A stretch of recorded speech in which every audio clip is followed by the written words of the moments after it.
Mami, me dice. Yo me desmayo acá. Levante la mano quien no está conforme con su cuerpo. Me lo imaginé. ¿Se acuerdan cuando éramos niños cómo veíamos los cuerpos? Al menos yo recuerdo que habían dos distinciones. Habían cuerpos que eran chiquitos, como el mío, y cuerpos más grandes. Y no había nada de malo en eso.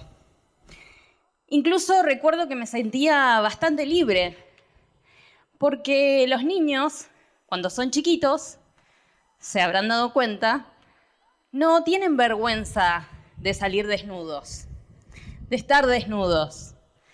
No leen las calorías de un paquete de galletitas.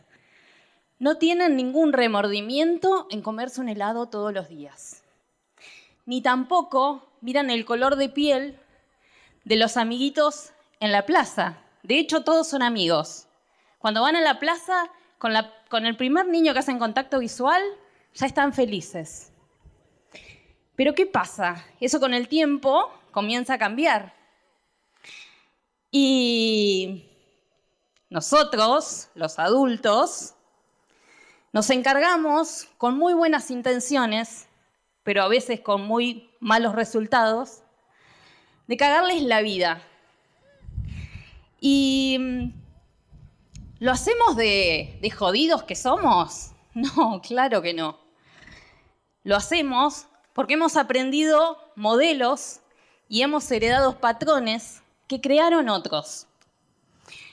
Y yo me di cuenta también de que nunca me habían enseñado a relacionarme con el cuerpo, ni siquiera el mío ni el de los otros, sino era a través de una opinión.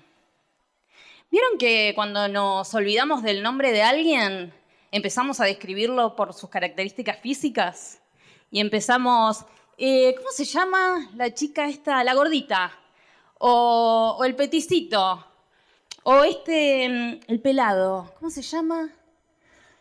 Y a veces hasta con el lema, te lo digo cariñosamente. Pero ¿qué pasa cuando esas características también las utilizamos como insultos? Ahí se pone más jodida la cosa, ¿no?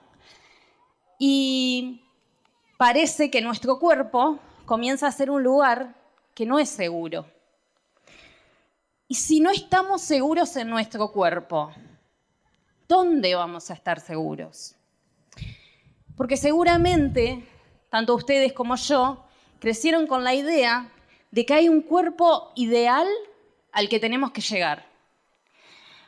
Hay un cuerpo que no importa el lugar en el que estés, el punto en el que empieces, con disciplina y esfuerzo vas a llegar.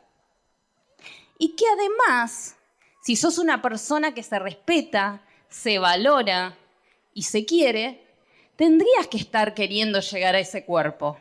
Porque cuando llegues a ese cuerpo, todo va a estar bien. Una mentira grande como una plaza. Y yo me di cuenta de que esta idea de cuerpo que yo también había aprendido inconscientemente no contempla orígenes, no contempla discapacidades, no contempla gustos, preferencias, no contempla edades. Y nosotros crecimos de esa manera. Pero hoy les vengo a contar un poco cómo fue mi experiencia. Yo pasé más de la mitad de mi vida tratando de cambiar mi cuerpo, tratando de encajar en ese molde que había aprendido. Hice todas las dietas que se puedan imaginar. Entrené como loca, hasta 4 horas por día. Me convertí en instructora. Dejé de ir a eventos donde sabía que iba a haber comida que yo no podía comer, porque obviamente estaba a dieta. Dejé de usar ropa que me gustaba, dejé de comer comida que me gustaba. Dejé de respetarme. Empecé a exigirle a mi cuerpo más de lo que podía darme. Me puse en guerra con mi propio cuerpo. Y pasaron muchas cosas, entre ellas enfermedades autoinmunes. Para los que no saben, las enfermedades autoinmunes son el cuerpo contra el propio cuerpo. Es una guerra interna. Hasta que un día me di cuenta de que era totalmente inútil luchar contra mi propio cuerpo. No tenía ningún sentido. Y era hasta sumamente arrogante, porque nunca me había dado cuenta de todo lo que mi cuerpo hacía por mí, por el simple hecho de existir. Todos los días me levantaba en un cuerpo que se movía por sus propios medios, que respiraba por sus propios medios. Un cuerpo en el cual no habitaba ninguna enfermedad terminal. Pero para mí no era suficiente.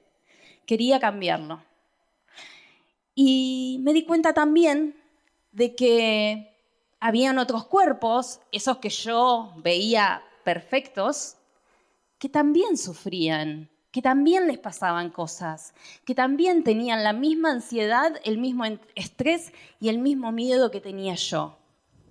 Y eran cuerpos que para mí eran perfectos, entonces no me cerraba la ecuación. Pero por otro lado también veía otros cuerpos, esos que no encajaban en el molde, que eran muy dichosos, que la pasaban bien. Incluso esos cuerpos con discapacidades que se atrevían a hacer cosas que yo ni por casualidad se me ocurrían. Como subir una montaña con una sola pierna, como surfear un mar siendo ciegos. Entonces dije, el problema no está en el cuerpo, ni en las circunstancias. ¿Dónde está el problema entonces? Y hoy sabemos que como pensamos determina la forma en que sentimos. Y como sentimos determina la forma en la que actuamos y la forma en la que nos miramos y la forma en la que nos hablamos. Entonces, si yo en este momento pensara que ustedes se están embolando con esta charla, lo más probable es que yo entre en pánico y salga corriendo por esa escalera o me tire de este escenario. Sin ninguna evidencia aparente, ¿no? Pero por otro lado, si me pusiera a pensar de que al menos a alguno de ustedes esto que estoy diciendo y estoy compartiendo con ustedes les está haciendo sentido, me voy a sentir realizada y me voy a ir con el corazón contento a mi casa. ¿Qué quiero decir con esto? Que no son tan importantes los hechos, sino cómo miramos los hechos. No es tan importante lo que nos pasa, sino cómo nos relacionamos con lo que nos pasa. ¿Y cómo empezamos entonces a cambiar la forma en que pensamos? A mí lo que me sirvió fue conocerme. Y en ese conocerme pude reconocer los mecanismos que me tenían.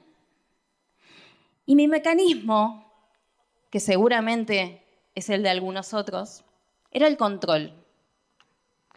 Pasé mucho tiempo de mi vida controlando mi cuerpo. Qué comía, qué hacía, qué le daba, cuántas horas entrenaba, qué nutrientes me hacían bien, cuántas calorías, cuántos gramos de proteína. Y no iba por ese lado. Y ese era un lugar muy conocido para mí, algo que había hecho por muchos años. Y lo que siempre estaba queriendo evitar, controlando, era que todo se saliera de control. Y mientras estaba controlando, si venía alguien y me decía, hola Cintia, ¿cómo estás? Bien, acá estoy, todo bajo control. ¿Y te gustaría ir a tomar un helado? No, no me distraigas, estoy bien así. Y como todo ser humano, habían días en que no tenía un buen día Y quizás alguna circunstancia, alguna persona o alguna situación o algún recuerdo me tocaba de lleno en mi herida de rechazo, en mis miedos. Y en esos días era muy fácil sentirme vulnerable. Y si venía esa misma persona y me decía, ¿vamos a tomar un helado? Yo le decía, sí, ya fue. Y me la ponía en la pera. Y me comía el kilo de helado, porque no era el heladito, era el kilo de helado. Entonces, se iba todo de control. Y yo ya sabía también qué pasaba cuando todo se iba de control. Después venía la culpa, el enojo, el rechazo. Me decía a mí misma, sos débil, caíste otra vez en lo mismo. Entonces, trataba de ir lo más pronto posible otra vez al control. Hasta que me di cuenta que control y descontrol son dos caras de la misma moneda. Son el lugar conocido, son lo que hacemos siempre. O lo que al menos yo venía haciendo siempre. Entonces, gracias a Einstein, dije, para tener resultados distintos, tengo que hacer cosas distintas. Y desde ese día empecé a hacer cosas distintas. Dejé de hacer lo que venía haciendo siempre. Dejé de ir al gimnasio, al menos por un tiempo. Abandoné las dietas con todo el terror del mundo. Pero me tiré al vacío. Dije, lo voy a hacer distinto. Y mis mejores compañeras fueron las preguntas importantes. ¿Qué quería hacer para mi vida? ¿Qué era el bienestar para mí? ¿Qué cosas me gustaban? ¿Qué cosas no? Empezar a identificar qué alimentos me hacían bien y quería seguir eligiendo, qué alimentos me hacían mal y no quería seguir eligiendo, qué tipo de movimiento, qué tipo de actividad, cuánto tiempo, y empezar a respetar mis descansos, que por una cuestión de exigencia nunca había respetado. Y hacer cosas distintas y preguntarme me llevó a hacerme preguntas también más profundas. ¿En qué otros ámbitos no le estaba diciendo que no a lo que quería decir que no? Y me di cuenta que cada vez que le decimos que no a aquello que queremos decirle que no, nos estamos diciendo que sí a nosotros mismos. Nos estamos dando espacio, nos estamos dando lugar, nos estamos respetando, nos estamos poniendo como prioridad.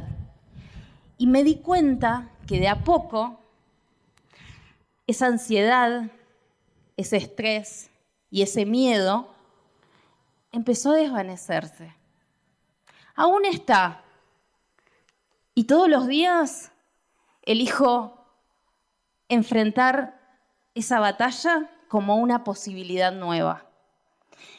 Y los invito también a hacerse estas mismas preguntas.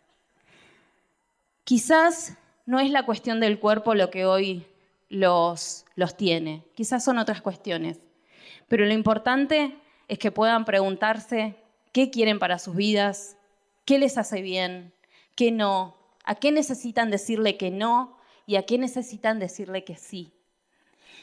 Y sean valientes, incluso con ese miedo que todos los días está ahí, acechando. Pero les puedo asegurar que vale la pena. Les deseo lo mejor y me deseo lo mejor. Gracias.